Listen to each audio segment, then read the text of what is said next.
Milei, ¿cuál es su relación en estos últimos días con el candidato José Luis Espert? La misma que venimos teniendo desde el inicio de la campaña. Él tiene una estructura, sí, que es Avanza Libertad. Yo tengo una estructura distinta, que es la Libertad Avanza, y el tema es que algunos de los integrantes de nuestras estructuras hay como competencia cruzada. Entonces, el punto es, si bien nosotros tenemos una excelente relación,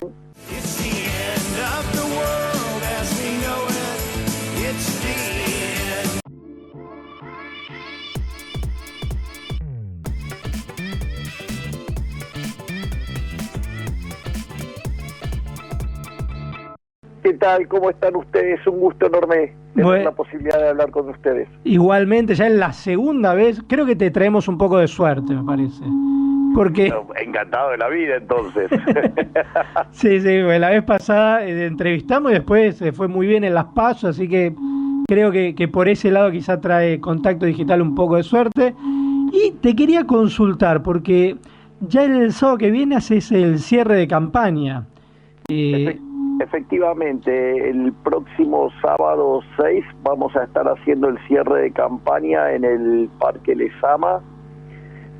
Va a ser un evento muy lindo porque va a haber una banda con una sorpresa interesante que va a sorprender a muchos. Va a haber una orquesta y bueno, y después estarán los discursos de Ramiro Marra, de Victoria Villarruel, y obviamente yo voy a estar haciendo el cierre. Y te hago una pregunta, porque yo me acuerdo, fui cuando hiciste el cierre, el acto de cierre para las PASO, fui a cubrirlo como periodista, no como militante ni mucho menos, pero fui a cubrirlo y me sorprendió. Igual si te querés convertir en militante te recibimos con los brazos abiertos. Bueno, muchas gracias. No, pero por ahora no. Demasiada libertad. Exacto, paso por ahí. Pero no, vos sabés que me sorprendió tu ingreso al escenario cuando hiciste el acto de cierre, porque entraste por el medio de la gente, como un rockstar. Me acuerdo que sonaba una canción icónica de La Renga, Panic Show, y aparte había un dron que te filmaba, que filmaba tu ingreso al escenario. ¿Va a ser parecido a eso o cómo lo tenés pensado? Bueno, yo ese tipo de presentación por el medio del público es histórica en mi caso. Para citar algo reciente a eso, cuando fue la presentación en la Feria del Libro que tuvimos en el Auditorio Borges, que es el más grande, el ingreso fue por el medio del público, o cualquiera de las presentaciones de mis libros, yo hacía eso, y cuando también, viajaba al exterior, también hacía exactamente lo mismo. Es decir, lo que pasa es que ahora es como que es a una escala diferente. Cuando quisimos hacerlo en Plaza Holanda, fue imposible hacerlo, pero en el caso del Parque Lezama sí lo pudimos hacer por el formato que tiene el anfiteatro, así es que no veo motivo por los cuales modificar ese ingreso, entre medio del público, porque, justamente una de las características propias de mi caso como outsider es que, a diferencia de los políticos, yo puedo hacer eso. Javier, sí. Pensando un poco también en tus actos de campaña y en el backstage, ¿nos puedes contar qué rol ocupa Karina, tu hermana, que en los últimos días salieron algunas notas sobre ella, pero me gustaría escuchar de tu voz qué significa estar acompañado por ella y qué lugar ocupa en esa campaña? Bueno, Cari es licenciada en Relaciones Públicas, por lo tanto, es un lugar consistente con lo que es su formación. Ella históricamente manejó no solo, la cuestión vinculada a mi agenda, por decirlo de alguna manera, sino que además Cari se ocupa de todas mis cuentas. Básicamente yo lo que siempre hice fue leer, escribir y dar conferencias, y todo el montaje de lo que era la agenda y la estructura de las presentaciones digamos, o sea, ella tiene, digamos, un rol muy activo, porque además tiene un criterio estético muy fuerte, o sea, también es artista, entonces, digamos, pintas, esculturas, entonces tiene toda una cuestión muy artística. Y eso también, digamos, o sea, tiene un rol muy fuerte en la forma de ver las cosas, pero además, o sea, esencialmente su profesión es relaciones públicas, y por eso es que tiene un rol tan destacado. Y después hay algo muy importante, que es la persona que mejor me conoce. Entonces, cuando traen propuestas para hacer cosas, ella, Dios, ya cuando lo ve sabe si me gusta o no, y eso es un elemento muy importante porque evita mucho el desgaste directo conmigo. Milei, ¿cuál es su relación en estos últimos días con el candidato José Luis Espert? La misma que venimos teniendo desde el inicio de la campaña. Él tiene una estructura, sí, que es Avanza Libertad. Yo tengo una estructura distinta, que es la Libertad Avanza, y el tema es que algunos de los integrantes de nuestras estructuras hay como competencia cruzada. Entonces, el punto es, si bien nosotros tenemos una excelente relación, de hecho nosotros tenemos diálogo, no digamos, obviamente no el fluido de antes, por una cuestión, digamos, de que estamos en campaña, y además la complejidad de la campaña que tiene la provincia de Buenos Aires es monstruosa, ¿sí? Entonces, en ese sentido, no podemos, digamos, no hacemos actos juntos y todo, pero digamos, nosotros seguimos siendo amigos. O sea, en ese sentido, te diría que en lo que tiene que ver la estructura por arriba, digamos, seguimos llevándonos excelentemente bien. Y te hago una consulta en ese sentido, porque nosotros lo entrevistamos hará 3 semanas a Espert, y él dijo que iban a armar un bloque político juntos en el Congreso. ¿Cómo es eso? O sea, ¿pudieron avanzar en esa alternativa o qué? Me parece que eso lo vamos a tener que discutir después del 14, cómo lo vamos a instrumentar. Pero está claro que la persona que va a estar en el Congreso con la que más afinidad voy a tener, más allá de la Libertad Avanza, es con José Luis Espert y con su bloque, obviamente. Por lo tanto, vamos a buscarle la forma para emprender un trabajo conjunto y para que las ideas de la libertad estén plasmadas en el Congreso. Yo, digamos, o sea, eso, de hecho, también hizo José Luis el otro día unas declaraciones que se dieron en Cronista, ya justamente parecían calcadas a las que había dado yo, no sé, X minutos de distancia, pero porque básicamente nosotros lo sentimos así. O sea, no, digamos, por eso es que entiendo que a la gente le parezca raro que no nos vean juntos, por decirlo de alguna manera, pero yo creo que, digamos, se viralizó un video que, por ejemplo, nos encontramos un día en TN, o sea, nosotros tenemos una excelente relación. ¿Y qué sería? ¿Como un interbloque, entonces, capaz? Sería una suerte de interbloque. Yo creo que sería un interbloque. Estaría el bloque de Avanza la Libertad, el bloque de la Libertad Avanza, y después haríamos un interbloque que básicamente sería de formato liberal. Javier, te regreso a las redes sociales nuevamente, que es un puntal de la campaña que están haciendo. ¿Es cierto que contrataron una youtuber para trabajar en el área de prensa? ¿Cómo?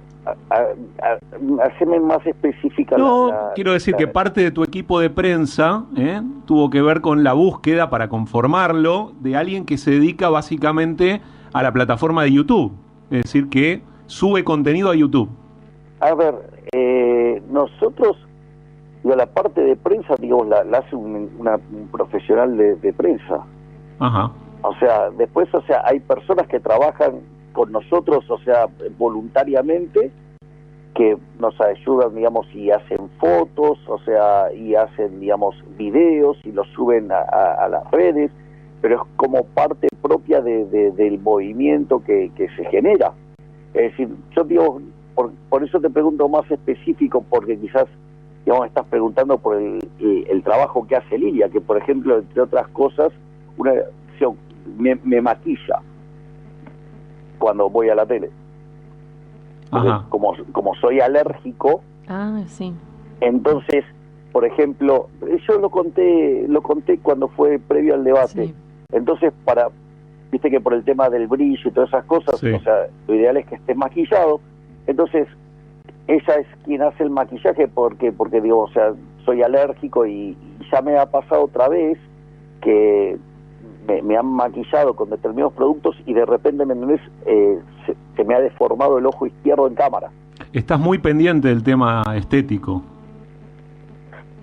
No es que esté muy pendiente del tema estético, pero me parece que algunas cuestiones de forma uno las tiene que respetar, por decirlo de alguna manera.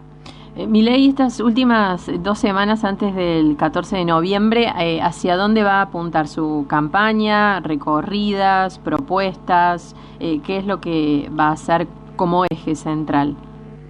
A ver, nosotros tenemos caminatas, por ejemplo, ahora en un rato tengo una caminata por la Comuna 10. Y esto es algo que nosotros hicimos regularmente, que es caminar por la calle. Obviamente que ya, digamos, dada la cercanía del acto de cierre, no tiene sentido hacer otra clase más de economía, que era algo que también veníamos haciendo. Y básicamente en esta última parte tendríamos que estar concentrándonos en lo que es medios y nuestras redes sociales. O sea, piensen que yo cada vez que subo algún video tiene un piso de 150.000 reproducciones y hay algunos que llegan a 500.000 solamente en mi Instagram. Muy fuerte, sí. Ahora, y te hago una consulta, porque recién viste, antes de arrancar con la entrevista, estábamos discutiendo acá entre nosotros el tema del previaje. Que, bueno, mucha gente le viene bien para las vacaciones, pero muchos otros dicen, donde me incluyo, es como que seguimos subsidiando cada vez más y ahora es un subsidio a la clase media. ¿Cómo ves ese tema? Vos decís el viaje, ¿de qué previaje estás hablando? Digamos, viste que el gobierno lanzó un subsidio para los que se van de vacaciones, se llama previaje, te pagan la mitad de lo que gastás, subiendo las facturas al previaje. Para que vos gastes después ese dinero, en teoría, en el lugar en el que vacacionás. No, lo gastás en cualquier lado. Pero la idea es esa. Es un reintegro para que vos uses y puedas gastarlo en tu destino de vacaciones, pero bueno, coincido con Alejandro que la revisión de eso es medio discutible.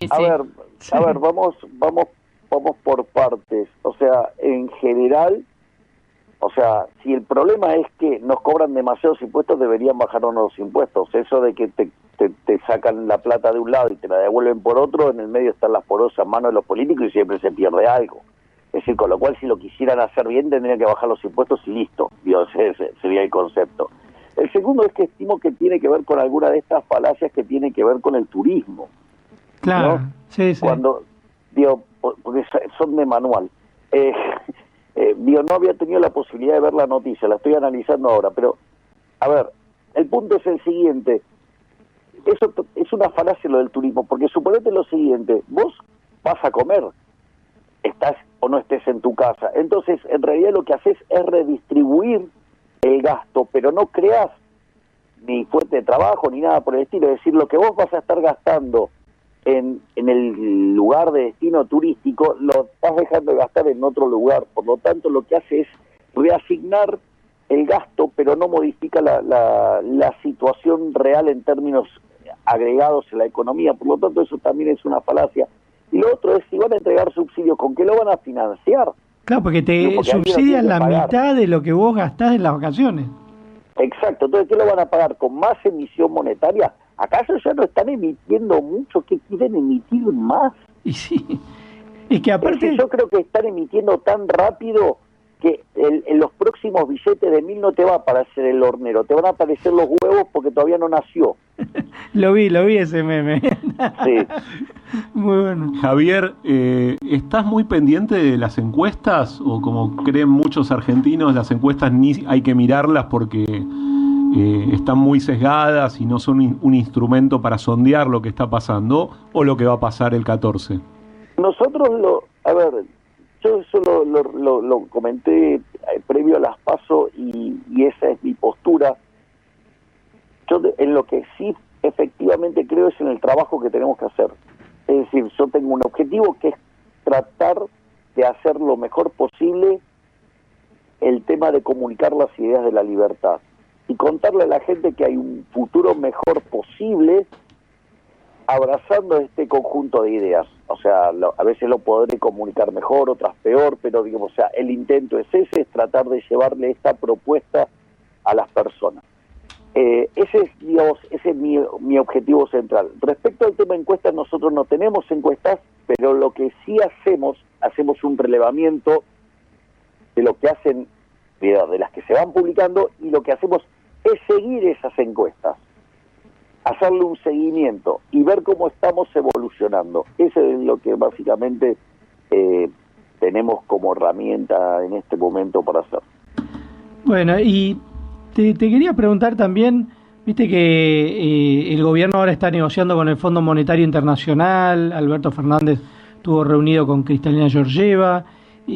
¿Cómo ves eso? ¿Qué va a pasar si se siguen estirando las negociaciones? ¿Te parece que se va a poder cerrar?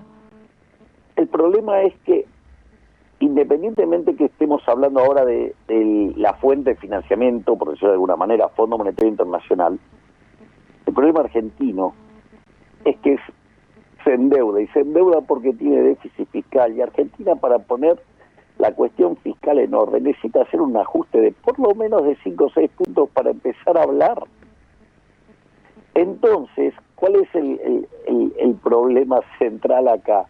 El problema es que no hay, o sea, no solo que no hay capacidad de pago porque no hay superávit primario, sino que tampoco hay willing to pay, o sea, no hay voluntad de pago. Por lo tanto, Argentina es un país que va, te pide plata, y una vez que se la consumió y te la tiene que devolver, agarra y se pone a insultarte. Entonces, Argentina por eso es un paria en el mundo, por eso, digamos, Argentina ya ni siquiera está en la categoría de país de frontera, sino que cayó en el stand-alone. Claro, ya directamente, sí, es una situación imposible. A mí, ¿sabés qué me sorprende? Que el gobierno cada vez define más subsidios en qué gastar la plata, pero por otro lado va al extranjero a decir que no tiene plata para pagar las deudas. Ahí como que hay una contradicción, es decir, suena como raro. Claro, pero este está perfecto el punto. El tema es que creen que lo pueden arreglar emitiendo papeles. Y la realidad es que cuanto vos más inunde de papeles, con la misma cantidad de bienes o menos, y el poder adquisitivo de esos papeles va a caer, o sea, vas a necesitar cada vez más papeles para pagar menos bienes encima. Se llama inflación, y de hecho vamos camino a una hiper. ¿Te parece que vamos...? Sí, y es mucho más delicado todavía, porque en realidad la configuración macroeconómica subyacente es peor que la del Rodrigazo en términos monetarios, pero tiene el agravante que hoy tenés 10 veces más de pobreza. Es decir, que para vos la salida a esto, digamos, la impone el mercado directamente. Y si no la haces por la buena, va a salir por las malas. Bueno, complicada la situación. Mucho peor de lo que la gente se cree, porque pensá que el Rodrigazo fue un desastre y arrancaste con 4% de pobres. Hoy estás arrancando con 40% de pobres en términos de línea de ingresos, 55% si metes en la cuenta aquellos que no tienen luz, gas y agua, y tenés 11% indigente. Hay 5 millones de argentinos que no les alcanza para comer directamente. Entonces, si vos vas a replicar un problema monetario de las características del Rodrigazo, pero con una situación social literalmente 10 veces peor, bueno, esto va a ser muy complicado. Bueno, Javier, estamos pasadísimos de tiempo, pero la verdad que nos quedaríamos todo el programa hablando, pero no podemos. Muchísimas gracias, como siempre. Por favor, el agradecido soy yo, un placer enorme haber hablado con ustedes.